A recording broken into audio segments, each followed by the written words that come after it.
Hello friends, आप सभी का बीएड कोर्स के मिशन 1 वे चैनल में स्वागत है। दोस्तों, आज हम लोग बीएड फर्स्ट ईयर या फर्स्ट सेमेस्टर में paper contemporary India and education paper में आज हम लोग बात करेंगे राज्य के नीति निर्देशक तत्व DPSP, directive principle of state policy, यानी राज्य के नीति निर्देशक तत्व कौन कौन से, इस पे हम लोग आज बात करेंगे। ये कंटेम्पोररी इंडिया एंड एजुकेशन यानी समकालीन भारत में शिक्षा पेपर का है, पेपर 2, ठीक है, जो बीएड फर्स्ट ईयर या फर्स्ट सेमेस्टर का ये पेपर है। और ये इंपॉर्टेंट टॉपिक है राज्य के नीति निर्देशक तत्व, उस पर हम लोग आज बात करेंगे कि अनुच्छेद कहाँ से कहाँ तक जो है राज्य के नीति निर्देशक तत्व को लिया गया है, इन सभी अलग अलग अनुच्छेदों पर कौन कौन से बातों पर ध्यान दिया गया है, इस पर हम लोग बात करेंगे। तो और जो साथी मेरे चैनल पर नया है, प्लीज़ जो इस चैनल को सब्सक्राइब जरूर करें, क्योंकि इस चैनल में बीएड के टॉपिकों को बहुत ही आसान और सरल भाषा में अच्छे नोट्स के साथ आप लोग की तैयारी की जाती है। और बहुत सारे दोस्त जो है कमेंट जरूर करते हैं कि इस टॉपिक पे वीडियो बना दीजिए, तो उन लोगों पे जो है टॉपिक पे जरूर वीडियो बनाया जाएगा, थोड़ा सा समय दें, ठीक है। तो आइए शुरू करते हैं राज्य के नीति निर्देशक तत्व, यानी कि ठीक है, राज्य के नीति निर्देशक तत्व का सबसे पहले हम लोग अर्थ समझते हैं कि राज्य के नीति निर्देशक तत्व का अर्थ क्या होता है, ठीक है।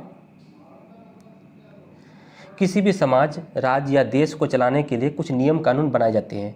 किसी भी राज्य हो, देश हो या समाज को चलाने के लिए एक नियम कानून बनाए जाते हैं। भारत एक लोकतांत्रिक देश है। भारत एक क्या है? लोकतांत्रिक देश है, यानी डेमोक्रेसी कंट्री है, और राज्यों का समूह है। और हमारा भारत देश जो है राज्यों का क्या है? एक समूह है। और देश और राज्यों को चलाने के लिए कुछ नीतियाँ तथा कुछ कानून की ज़रूरत होती है। देश और राज्य को चलाने के लिए कुछ नीतियाँ बनाई गई है और कुछ कानून की ज़रूरत होता है, ठीक है। देश को चलाने के लिए जिन नीतियों और कानूनों को बनाया जाता है, इन्हें ही नीति निर्देशक तत्व कहते हैं। यानी कि देश को चलाने के लिए जिन नीतियों और कानूनों को बनाया जाता है, इन्हें ही हम लोग नीति निर्देशक तत्व कहते हैं, जिसे हम लोग DPSP कहा जाता है, ठीक है। इनका उल्लेख संविधान के भाग 4 तथा अनुच्छेद 36 से 51 तक लिया गया है। यानी नीति निर्देशक तत्व का जो है उल्लेख जो है भाग 4 के अनुच्छेद 36 से लेकर अनुच्छेद 51 तक लिया गया है, ठीक है। याद रखेंगे, अनुच्छेद 36 से लेकर अनुच्छेद 51 तक नीति निर्देशक तत्व को लिया गया है, जो भाग 4 का है, ठीक है। जिनका विचार आयरलैंड के संविधान से लिया गया है। ये नीति निर्देशक तत्व जो का विचार जो लिया गया वो आयरलैंड के संविधान से लिया गया है। राज्य के नीति निर्देशक तत्व कल्याणकारी राज्य की स्थापना करती है। राज्य के नीति निर्देशक तत्व जो है एक कल्याणकारी राज्य की स्थापना करती है, ठीक है। और इस पे जो है डॉक्टर राजेंद्र प्रसाद ने कहा था कि राज्य के नीति निर्देशक तत्व का उल्लेख जनता का कल्याण करना है। ये जो है याद रखना है कि डॉक्टर राजेंद्र प्रसाद ने कहा था कि राज्य का नीति निर्देशक तत्व का उद्देश्य जनता का क्या करना है? कल्याण करना होता है, ठीक है। चलिए, अब हम लोग देखते हैं कि राज्य के नीति निर्देशक तत्व के सिद्धांत जो है क्या है। राज्य के नीति निर्देशक तत्व के सिद्धांत। नीति निर्देशक तत्व आदर्श है जो राज्य की जनता की भलाई के लिए तथा देश में सामाजिक और आर्थिक प्रजातंत्र का स्थापित करने के लिए राज्य को काम करने की दृष्टि से प्रेरणा देती है। यानी कि राज्य नीति निर्देशक तत्व का सिद्धांत है कि राज्य में जो नियम कानून, देश में जो नियम कानून बनता है, वो जो है इस देश को यानी राज्य को चलाने में एक मजबूत योगदान देती है। नीति निर्देशक सिद्धांत कानूनों तथा समय ध्यान में रखते हुए बनाया गया है। राज्य के नीति निर्देशक तत्व की महत्वपूर्ण अनुच्छेद है, ठीक है। तो अनुच्छेद, सबसे पहले अनुच्छेद 38, ठीक है।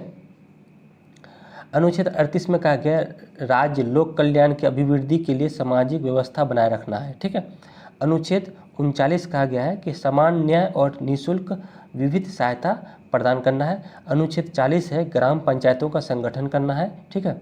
फिर उसके बाद है अनुच्छेद 41 है कि कुछ दशाओं में काम, शिक्षा और लोक सहायता पाने का अधिकार है। यह अनुच्छेद 41 में कहा गया।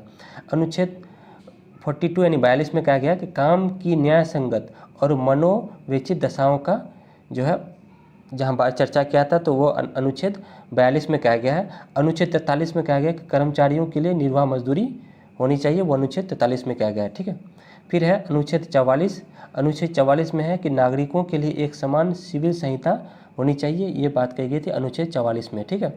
अनुच्छेद 45 में चर्चा है कि बालकों के लिए निःशुल्क और अनिवार्य शिक्षा देनी है, ये अनुच्छेद 45 में कहा गया है, जो RT 2009 में भी लागू है कि बालकों के लिए निःशुल्क और अनिवार्य शिक्षा लानी है, ठीक है।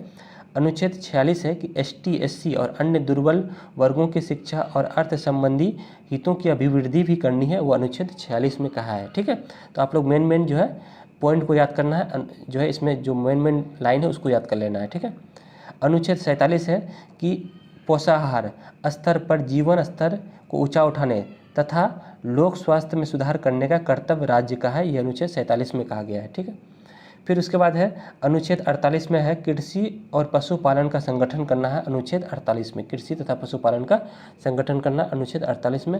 अनुच्छेद 49 में है राष्ट्रीय महत्व के स्मारकों और स्थानों का संरक्षण करना। ये बात कहेगा तो राष्ट्रीय महत्व के स्मारक जो दार्शनिक हैं, स्मारक हैं और स्थान के संरक्षण जो है जरूरी है, वो अनुच्छेद 49 में है। अनुच्छेद 50 में है कार्यपालिका से न्यायपालिका का पृथक्करण करना है, ये अनुच्छेद 50 में कहा गया है।